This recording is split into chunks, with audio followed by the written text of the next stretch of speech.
What's up, guys? Welcome back to the infamous project. Today we're going to be working on Project Menace, sitting here behind me. That's right, I have made it official and I'm naming this car Project Menace. Now, I cannot believe the amount of exposure that YouTube has given this car to over 100,000 people that have now at least seen a snippet. They might have clicked away in the first 10 seconds, but this car has got an extreme amount of attention in the past week and has made me think a little bit more. And I'm going to try and say this without rambling too much because there's actually quite a bit of work to get done to this car because I want to get this thing 100% right.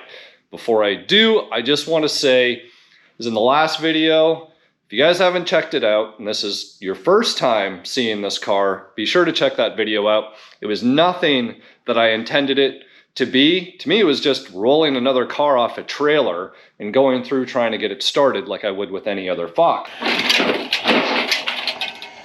However, this car, the amount of people that told me to keep the wheels, keep the wheels, keep the wheels, or sell me the wheels, has really got me to thinking. Now, I want to set the record straight. Menace to Society is the movie that made me want a 5.0 Mustang. Nothing else. Hands down, that was the movie. And I know it's not green, but the look and feel of this car is 100% Menace to Society, hence the project name. And since that movie came out when I was 12 years old, I was like, man, I'd love to have a car that looks like that. So, I know I said I was going to take the wheels off. Guys, the wheels are staying. And the wheels are staying, or maybe I should say the reason why I said I was going to take them off is because I saw this as an opportunity to flip and make some money. I'm a business after all. I'm not here to lose money, otherwise I wouldn't be able to do what I'm doing. So in my mind, I'm like, someone's going to pay good money for those wheels. Someone's going to pay good money for those seats. And in reality, it's me that's going to pay good money for those seats because, well, I can always use a minty set of Recaros. And of course, a nice, clean, light titanium colored GT with another set of wheels on it would open up a buyer market across the board because anybody can switch out the wheels and do what they want. So that is the main reason why I wanted to take the wheels off. But now I'm like, you know what? I have an opportunity here. I have an opportunity to make this car like the way that it should be, because there is a lot of little things that need to be improved to get this car right. It looks amazing on camera, and I'm going to go through a few things with you guys here in a minute, but opportunity, guys. Like, I want to cruise this thing. I want to enjoy it. Surprisingly, it rides amazing with the wheel and tire setup. Now, there is something that I found. We'll get into that in a minute that we need to get fixed up, hence the LMR box sitting on the ground beside the car here. So we got a number of things to do to get this car right. I'm hoping to knock out quite a few of those things in this video, so be sure to stick around and enjoy the process of Project Menace here. So let's go ahead, we'll smash that intro, we'll come back and go through everything that we're gonna do to Project Menace and get this car back to its former glory.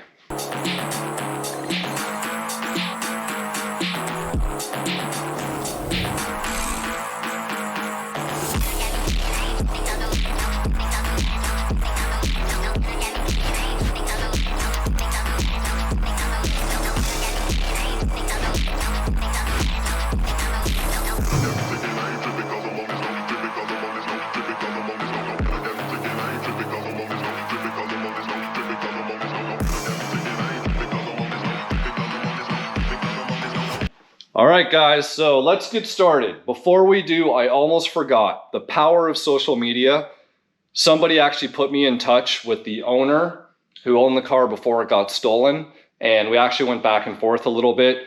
He loved the car, he really did. And I also was in touch with the gentleman who actually did some of the upgrades, so the electric fans, the catback exhaust, the headers, actually the H-pipe. And he didn't have enough good things to say about how clean and how nice this car actually was. So amazing. I always love hearing a story, finding out who was responsible for what, so on and so forth. So Now that that's all out of the way, let's talk about the car and what we need to get done. So I've already reached out to my painter because we have a few little things to fix, like where they pried this trunk lid open. Now, a lot of people in the last video were like, well, clearly they popped the lock cylinder out in order to steal the stereo out of the trunk. And I'm like, yeah, but if you were smart enough to get into the car without popping out a lock cylinder on the door. I get it's a convertible, but they didn't cut the top, they didn't do whatever, you know, they probably got in behind the glass and the weather strip. They got into the car, they broke the ignition out of the steering column, and they managed to steal the car. Which means you probably know Fox bodies, or should know well enough, maybe there's a trunk release button. So they probably stole the car, brought it to wherever it was, and then decided, oh man, we need to get into the trunk, and did this shit. So that could have been 100% avoided had they used the little trunk release in the glove box. Now, if you guys are new to Fox bodies, you might not know that this button exists right here, but yeah, as long as you have your ignition in accessory or it's on, because it won't work when it's off, because that would make life too easy for thieves. But there you guys go right there. They could have not wrecked everything. So we need to fix that. The column's already been swapped out. I did that. That was one of the first things that I did, and I swapped everything with the wheel, airbag, set up the whole shebang. It wasn't just the ignition or column. I swapped the whole thing out, and you can see this wheel is actually in a lot better condition than the one that was in the car. So that has already been done. I did an LED bulb conversion to the cluster, because like, if you got that much of the car apart, like why wouldn't you do nice little upgrades? Like, you can't really see right now because it's bright out, but it looks a million times better. One thing that I forgot to do was pull the airbag light and disconnect the airbag modules, because the airbag light is on, and that is super annoying. So I'll probably have to pull the cluster out again. I'll pull the airbag bulb and we'll get that fixed up. But back to the paint. The hood has a dent right here. So, and if you look really close, there is a little bit of tiger striping. If you guys don't know what the tiger stripes are, it's when the metallic and they're painting, you can tell they went this way, because you would, right? But you can kind of see a little bit of tiger tail or tiger striping in the hood, and it needs a buff anyway. So we're gonna get this corrected. All right. The front bumper cover's got a couple war wounds in it. You know, like all this stuff you do not see in photos. So it might be worth just getting the front bumper cover sprayed up and cleaned up, right? The front headlights, the yellowing, I tried some of the Plastex on them and they're still yellow looking. So I am gonna swap those out. Maybe even the fog lights, get them more crisp and clean looking, because I want this car, when you see it, just to like be popping and looking amazing. Now down the passenger side here, this door and this quarter panel, they look good, but they actually don't look as minty as this side. And if we look really close, see how sharp this edge is right here? And this body line right here. There's been some body work right here. So something happened on this side. It's not on the Carfax, it's not anywhere else. I don't know what happened. Nice little test you can do. You know, the magnet is grabbing, but it's not grabbing as good as it should, right? So see how the magnet doesn't want to stick here, but it'll stick there. So that's how we know that there's some body work in there. I'm considering getting this cleaned up a little bit and then just shooting this side of things.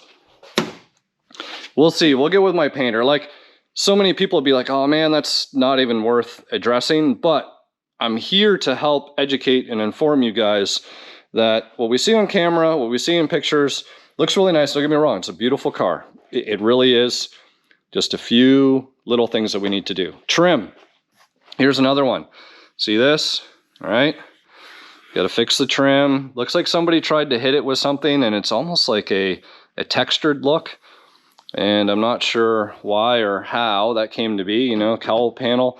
The Miami sun, I'm sure, probably helped cook a lot of that trim, but guess what?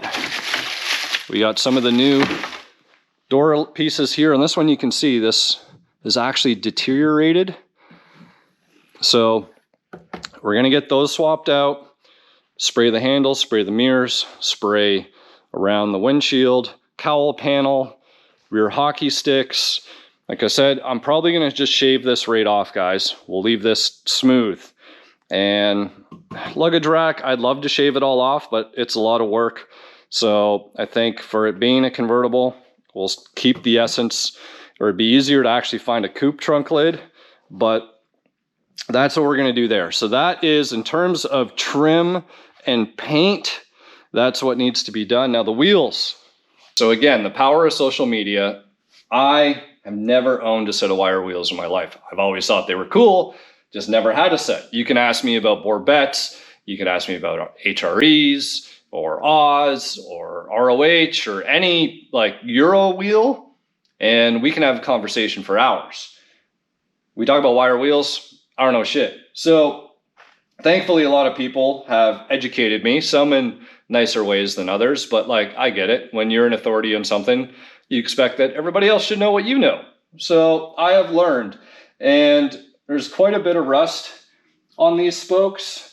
And true Daytons are made out of stainless, and most of us should know that stainless does not rust. Now, with that said, I don't know if sometimes I've had stainless things and like it'll get surface bubbles of rust, but or like a surface scale sometimes that usually gets knocked off, but I don't know. I've also learned that you need a lead hammer to smash these knockoffs to be able to get the wheels off, or there is another tool that kind of goes on and hooks onto this and spins it off. So the main thing here is I want to try and get these wheels cleaned up as good as I can. I've ordered this product called Them Thangs, Street Juice, something like that, and lots of reviews online because I've been looking up what's the best way to get your wire wheel spokes really, really clean with the least amount of effort. Because even when I was trying to go with an SOS pad and some of the spokes on here, I was just like, F my life. I would hate to have to do that all the time to get these things clean.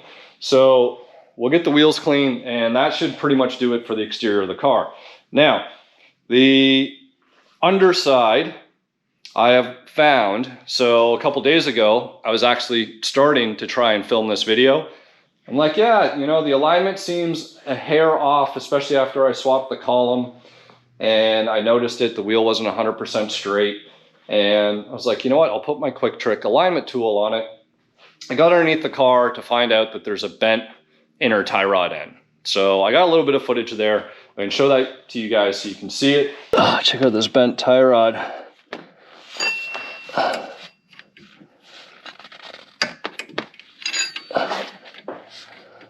Yeah, it's not going to do us any favors driving. It's probably what I was feeling, the vibration. So yeah, we're going to have to change that inner tie rod end. So have no fear, brand new Moog inner tie rod end right here. And what I think happened is probably a tow truck, maybe when the car was recovered, or maybe just during transport, they put the hook on the tie rod end and, you know, ratcheted it down, ultimately resulting in bending the inner tie rod end. So when I was trying to adjust things, and it's probably why the alignment was off a little bit, the arm was like oblong and not rotating nice and smoothly. So we're gonna get the tie rod end changed, and that should honestly fix the suspension and drivability of the car, because there was a little bit of a shimmy in the front wheel. And if the shimmy is still there, maybe we got something out of balance. Maybe we have a bent wheel, who knows? We'll look into it. We'll get that sorted out. Now, Interior, I have already, like I said, swapped the column. I fixed the ashtray door. I tied up the map bag pockets. Guys, if you haven't seen my trick or my fix that repairs the sag in the map pockets within, you know, a minute's time, make sure to check that out. And still need to do a full detail, try and clean this up a little bit more. Need to get some caps on the armrests. Need to fix this sun visor. That looks like the heat got it, or just keep it removed in its totality. We'll see what happens there. The armrest was all messed up. You can see the top of the lids there, and the rest of the assembly is here. But this is a 1990 car. It should have had armrest delete. So I have got brand new armrest delete right here, made in China. And we've got a can of light titanium interior paint so that we can paint that up. Now, let's talk about light titanium interior for a second. I hate it. And I hate it because it fades in 50 shades of gray. It really does. Like, when you look at that rear plastic, and we're going to talk about that black spot there in a second, and you look at the door panel, then you look at the dash pad, you look at the console, you look at the ashtray door, you look at the carpet, you look at the vent, and you look at the dash, it's every component is a different color. So I don't expect this to match. What are you trying to match it against? Obviously, in this case, we're hoping that it looks as close to this as possible, but it could very well turn out looking like this, or it could look like more greenish, like the top of the armrest or the dash pad. And that is pretty much different material. The hard plastics versus the vinyl versus the rubber surfaces. It just seems that that light titanium gray, and smoke gray does it as well. The only interior colors that seem to have done pretty good are red and black. Opal gray, I think, stood up a little bit better than light titanium and smoke gray did. And blue is actually another one that faded in, we'll call it 30 shades of blue.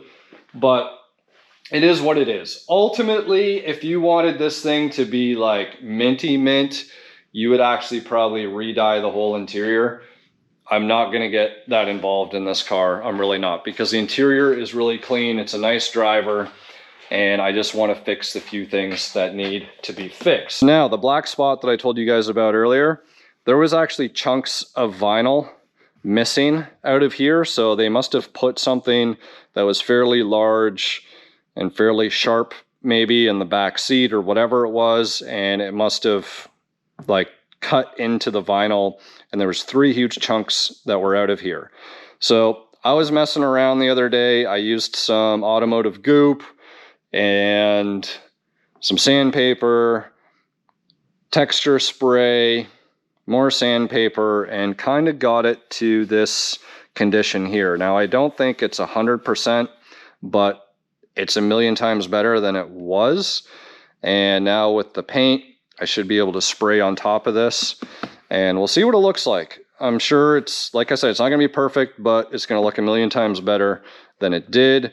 There's probably a million different ways that you could do that, but I was kind of just messing around. And sometimes when you mess around, well, what do they say? Mess around and find out. So we're going to find out what the end result of my efforts there are. And top boot cover, that's actually from the Stalker Vert. And I never put the top down on the Stalker Vert, right? Like this top on this car, it is always up. And now that I've got this beautiful new cloth top on here, that thing's staying up because it looks so sexy, it looks so menacing. And actually this would have been a good car to name Menace, but Stalker it's the Stalker Vert. What a long-winded intro to this car. But I wanted to go over the little details with you guys because I had so much interest in this car, you wouldn't believe it. The amount of emails, and that's the other thing, guys. If you're serious about buying something and you see a video like mine on YouTube, you're like, oh man, I really want that. A comment in a video is probably the last thing that you want to do. Like the gentleman that managed to see that I had a website, went through my website, hit me up on my contact form, and asked me if the wheels or the car or whatever were for sale. Well, guess what? There is a gentleman who reached out to me, and we have hammered out a deal for this car. So a lot of these things that I'm doing, he didn't even ask me to do them. He's like, man, I'll take that car as is. And I said, listen, I want to fix some of the things on the car, because it's actually, the paperwork's taking a while. When you buy a car from auction, it's not like you get the title delivered with the car. You get the car, then you wait on paperwork, and then of course you got to do the process, and you got to title it, wait for the title to show up. So I said, listen, man, we probably got a little bit of time waiting for title and everything to show up. Plus, I want to enjoy this car a little bit. And you know what I mean? Rock it around, make sure that everything is good. For instance, if you guys remember in the last video, the transmission was slipping just a little bit, and the fluid was low in the transmission. I noticed there was a little bit of a drop underneath. Now, I have a feeling it was just from the car sitting, because you know what? Ever since I topped off the transmission and I've been driving the car around here and there, it hasn't leaked a drop, and the transmission shifts perfectly. And that is just a testament to, don't let these cars sit, guys. Make sure that once a month, if you have them, start them up, move them around. You know, I get it. If you're up in the wintry havens and your car is up for 6 months, then it is, but you're probably going through a winterization process to make sure that the car is in optimal stored conditions and not sitting in some dusty gravel lot and just kind of potentially rotting away. So you want to avoid your car rotting away and turning into a barn find. So that is, whew, I knew that was going to be long-winded. My apologies. Hopefully you guys have enjoyed the thoroughness. A lot of people that watch my channel, that's what you guys are about, either to learn, to appreciate, to just see tips and tricks and everything else. But now let's get some work done. All right, we'll get some work done and we'll see how little things turn out. We're not going to get everything done in this video because this video is already long enough. So let's get to it. I think I'm going to start with some of that interior paint, and I am going to spray that armrest delete because I'm curious to know how close or how far off the shade of gray is going to be from everything else in the car. So let's get to it. All right, guys, so if you opt for the gray armrest delete, it's pretty close to smoke gray out of the plastic. Now, a lot of people, when they buy replacement trim parts, interior parts, any plasticky parts from Late Model Restoration, CJ Pony Parts, National Parts Depot, all of those guys, they all sell aftermarket parts for your Fox body. And whether they are Scott Drake, Daniel Carpenter, No Name, I guess LMR has some of its own specific products. I'm sure NPD does as well. I don't know. But when you get a new part, and this is extremely important with trim, like the ones that are along the doors there, or the cowl panel, people just take them out of the plastic and bolt them on their car. Guys, please don't do that. Especially your exterior trim. The UV is going to get to that so fast, and your new part is going to fade out quicker than you can imagine. Then you're going to be like, oh man, I bought this aftermarket part, it sucks, it faded, I need to replace it already, blah, blah, blah. Well, you need to hit it. You need to protect that plastic or that material that has come out of its production to give you the piece that you have in your hand. They don't care about, oh, is there UV protectant on this, or, you know, is it going to match 100%? That's not what the part is there for. The part is there to fit, not necessarily to look. So, in this case, I am prepping this part out, and pretty much do this with trim as well. You know, scuff it down, purple Scotch pad. So many videos, guys, I've done these videos time and time again. But, you know, scuff it down, clean it up. You can use adhesion promoter if you want and all those other good things. You could use a primer if you've got something that you need to fix first, or maybe you plastic welded something together if you're restoring your interior. But that's pretty much it. You guys have to coat. If you want this to match, you need to get the products that you need. Interior paint, right? Titanium gray. So we'll see what this looks like after probably 3 light coats. And same thing with your trim, guys, that I was just talking about. We'll get into that later when we actually do the trim on this car. If you don't use a trim paint, then you're going to be in for a bad time later and wondering why you spent a bunch of money and things don't match, or they fade out and you feel like they're poor quality. Some of them are poor quality, but you can make them last a lot longer than what you think. All right, guys, so never underestimate the amount of shaking you can do with your can. It's extremely important if you want the paint to come out and do its thing and be mixed properly. And the temperature and conditions are also extremely important. If you spray this in high humidity, you're going to get some really weird effects into your paint. So follow the instructions. They actually don't have a humidity range on here or temperature range, but this is pretty much SEM reblended in a can. So follow the guidelines that SEM has and you will get a much better result. So that is why I am inside the shop right now and not outside. It's actually really humid out today. And note that this doesn't, the overspray on this, it's almost like primer. So it's not like, don't get me wrong, if you sprayed it really close to the glass, you'd probably end up with a little bit of overspray on the glass. But we can do it here. We're far enough away from everything else that any little bit of overspray will be dry and it'll fall on the ground before it ever hits one of these cars. Now, if you were spraying normal paint or clear coat, I guarantee you that clear coat is going to travel far enough and you'd be in for a bad time and you'd be clay barring your cars off. So just note to self, paint in a good area.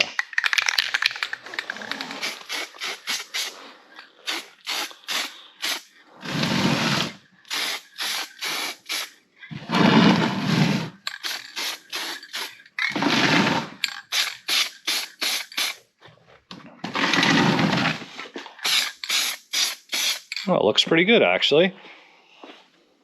Now, of course, any gray part that you take out is going to look great on its own. It's always once you take that part and you move it closer or put it beside another gray part where you're really going to learn real fast whether it matches or not. So we'll let that dry up for a few minutes, hit it with another coat, dry for a few minutes, hit it with another coat, and then we'll see ultimately how it looks. Now we need to get our ashtray on the back of the armrest delete here. 2 of the clips were broken, so what do? Amazing goop. There's really no reason to have to take that ashtray door out other than if you needed to paint this, or maybe you went back to an armrest and you needed the ashtray out. But the goop is easy enough to cut out, bust out if need be. The other thing that we need are the little retaining clips here, which you can get off of your old armrest right there. Otherwise, this guy is not going to clip down into these holes properly. So note to self there. That'll be a great opportunity to clean all this up first and get that right. In fact, you know what? We're missing a little boot here. I wonder, oh, this is where the rabbit hole starts, guys. Normally you just leave that, but now that I've seen it and that's already off, it's like, why don't I just remove this? And in fact, the ashtray door, I thought I had that working the way I wanted, but it is a little off. I'm gonna have to fix that.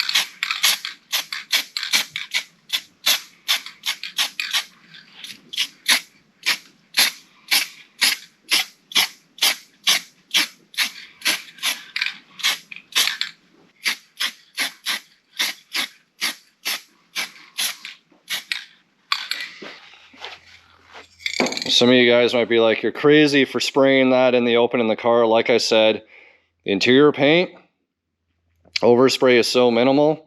And the reality is everything in this car needs to be scrubbed down still. like proper like Dawn dish soap and water and scrubbing and everything else so we can get this interior to really pop nice. In fact, I've got custom floor mats coming for this car too, so I'm really excited for those to show up. So I think we pretty much got this, guys. Like, let's take the tape off here.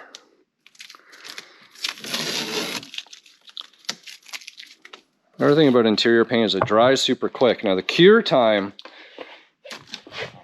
takes a lot longer to cure than you would think. Like, you don't really want to, you know, start scrubbing that or detailing stuff up probably for a couple days.